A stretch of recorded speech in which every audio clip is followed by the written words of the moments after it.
السلام علیکم ورحمۃ اللہ وبرکاتہ۔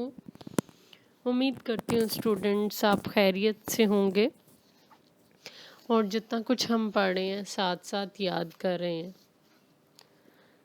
اللہ تعالی ہم پر رحم فرمائے اور تمام تر چیزوں کو، ہمارے معاملات کو درست فرما دے۔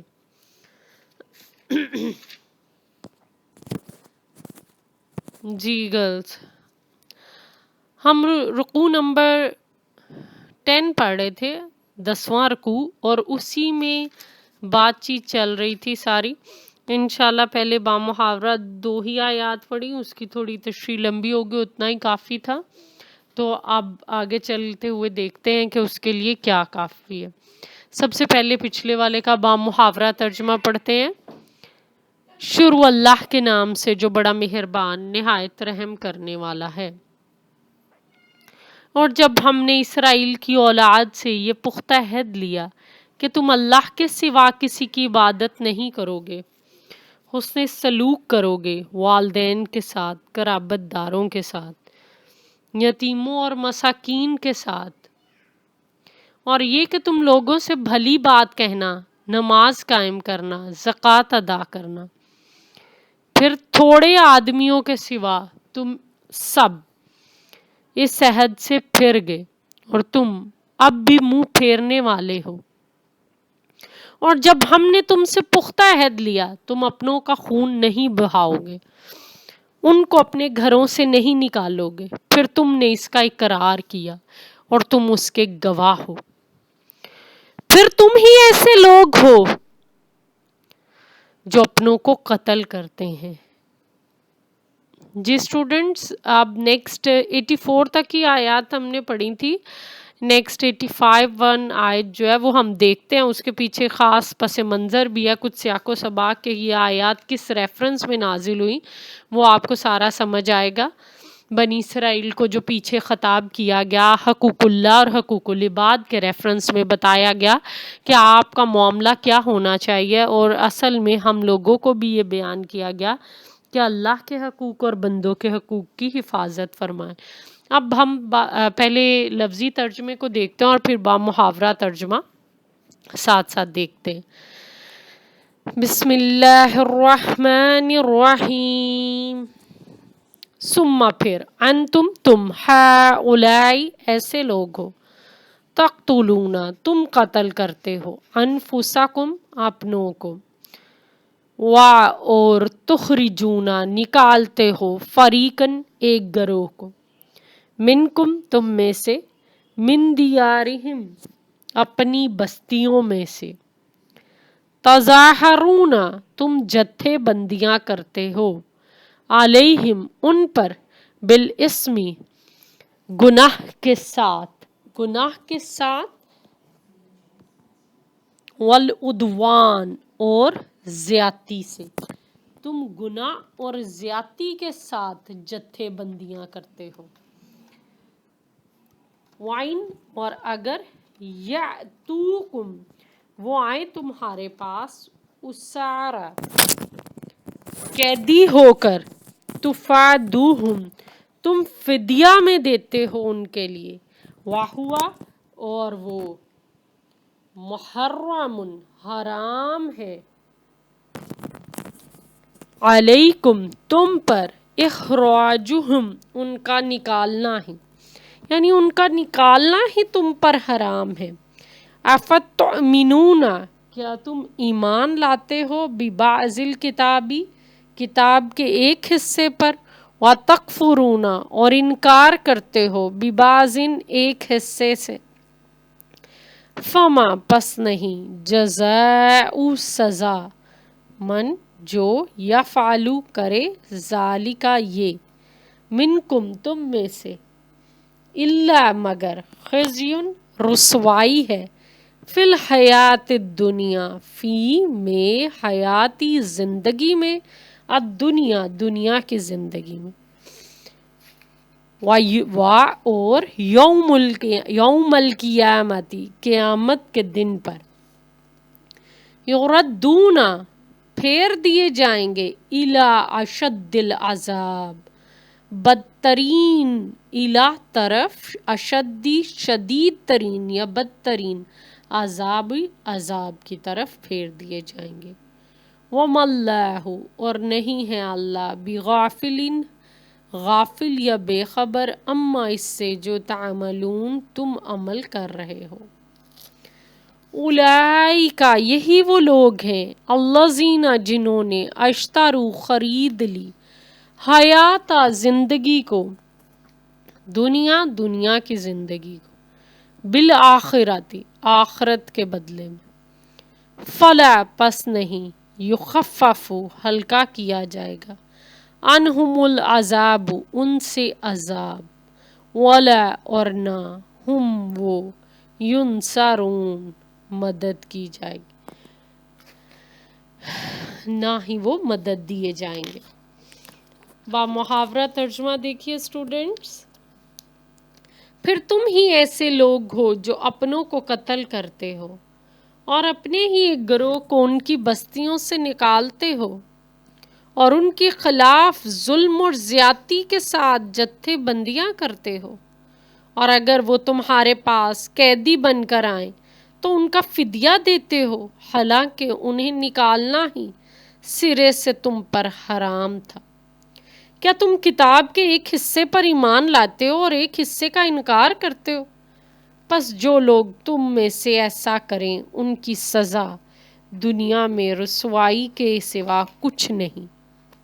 قیامت کے دن یہ شدید ترین عذاب کی طرف پھیر دیے جائیں گے اور اللہ اس حرکت سے جو تم کر رہے ہو بے خبر نہیں ہے. یہی وہ لوگ ہیں جنہوں نے دنیا کی زندگی کو آخرت کے بدلے خرید لیا ہے، پس ان سے عذاب ہلکا نہیں کیا جائے گا نہ ہی ان کی کوئی مدد کی جائے گی. جی اسٹوڈنٹس، با محاورہ ترجمہ اچھی طرح آپ کو سمجھ آ گیا. اب دیکھیے کہ اس کے پیچھے کیا سیاق و سباق کیا ہے. یعنی پچھلے رکوع میں جو آیت ہم نے پڑھی تھی وہ اور یہ دونوں کا مفہوم آپ کو اچھی طرح سمجھ میں تب آئے گا جب اس کا سیاق و سباق آپ دیکھیں. مدینہ منورہ میں یہود کے 3 قبائل تھے، بنو نذیر، بنو قریظہ، بنو قینقاع. مدینہ کے دیگر 2 قبائل اور تھے، اوس اور خزرج. یہ دونوں آپس میں دشمن تھے. یہود کے کچھ قبائل جو تھے وہ اوس کے دوست تھے، حلیف تھے یعنی، اور کچھ قبائل جو تھے وہ مالی فائدے کے لیے ان سے مل کر ایک دوسرے کے خلاف لڑتے تھے. کچھ آدھے لوگ اوس کے ساتھ تھے، قبیلہ اوس، اور آدھے لوگ خزرج کے ساتھ. اور وہ کیا کرتے تھے؟ مالی فائدے کے لیے ان دونوں کی آپس میں لڑائیاں کرواتے رہتے تھے، ایک دوسرے کو قتل کرنے کے ساتھ ساتھ ان کے گھروں پر قبضہ جما لینا، ان کو ان کے گھروں سے نکال دینا، بے دخل کرنا. اس طرح اگر یہود سے کوئی اوس یا خزرج کی قید میں آ جاتا تو چاہے کوئی بھی ہوتا تھا، یعنی دونوں قبائل سے تو ان کے کچھ لوگوں نے دوستیاں کی ہوئی تھی، یہود اس کو فدیہ دے کر آزاد بھی کروا لیتے تھے اور دلیل یہ پیش کرتے تھے کہ تورات کا حکم ہے کہ تم اپنی قوم کے قیدیوں کو فدیہ دے کر آزاد کروایا کرو. اس طرح ایک طرف وہ اپنے حلیف قبیلے کے ساتھ مل کر اپنے ہی بھائیوں سے لڑ لیتے اور وہ تورات کے حکم کی خلاف ورزی کر رہے ہوتے تھے، اور اسی کے ساتھ اسی حکم کے ایک حصے پر عمل کرتے ہیں اور اپنے قیدیوں کو فدیہ دے کر ان کو آزاد کرایا.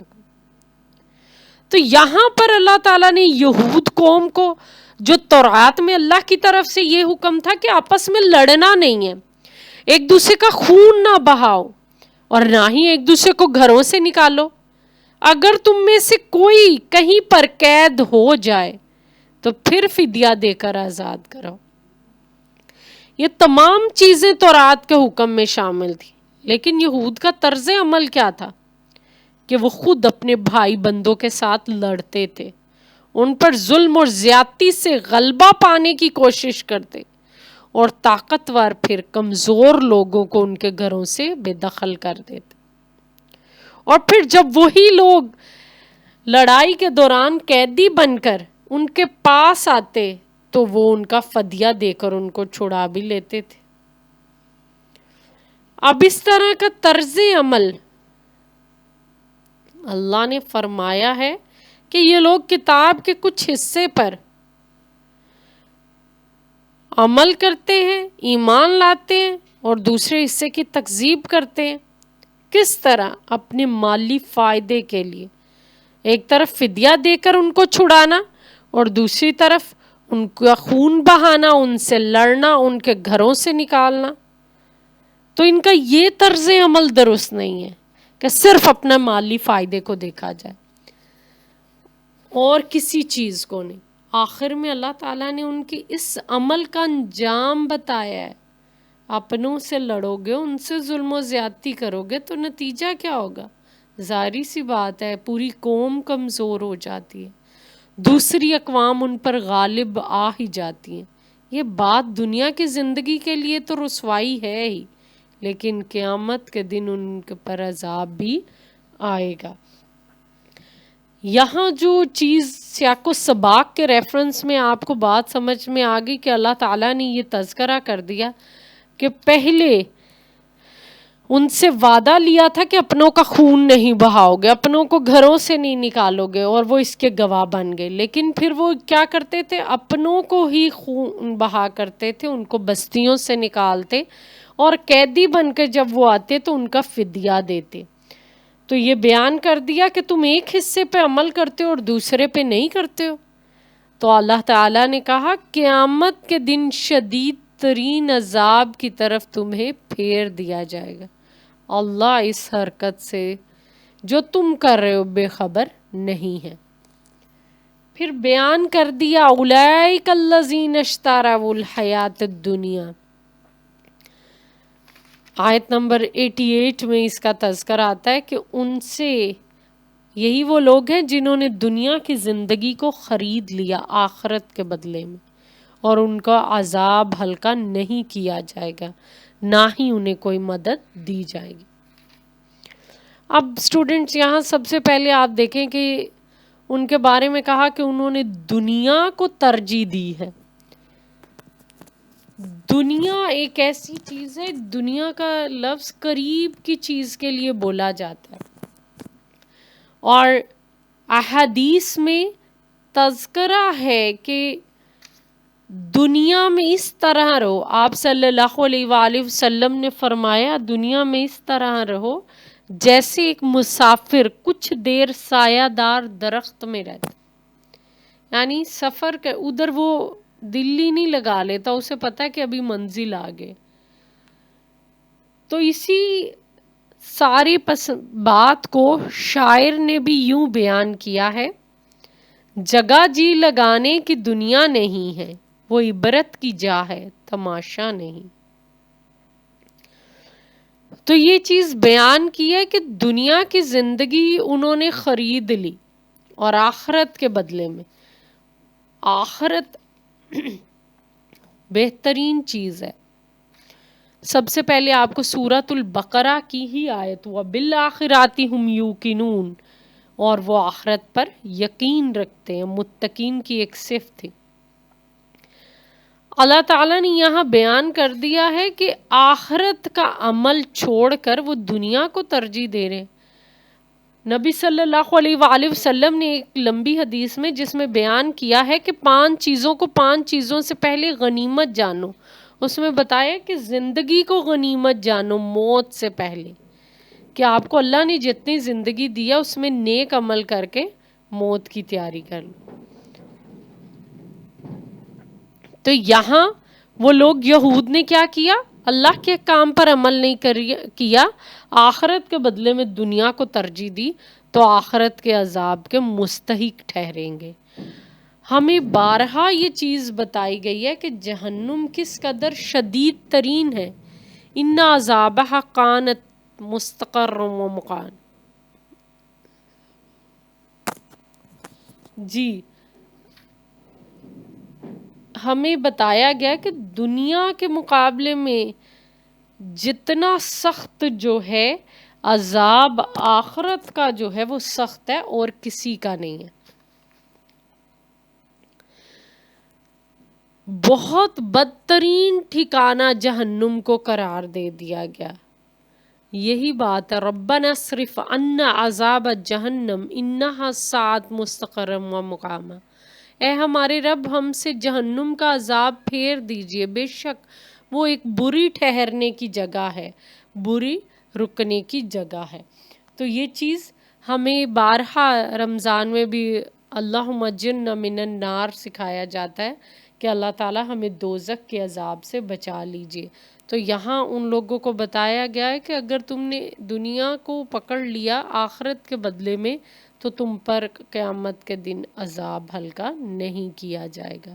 تو یہ چیز اللہ تعالیٰ سے دعا ہے کہ ہمیں دوزخ سے بچا لے، ہمیں نیک لوگوں میں شامل کرے اور ہم پر اپنا خاص فضل و کرم رکھے. آمین. وآخر دعوانا ان الحمد للہ رب العالمین وما علینا الا البلاغ المبین.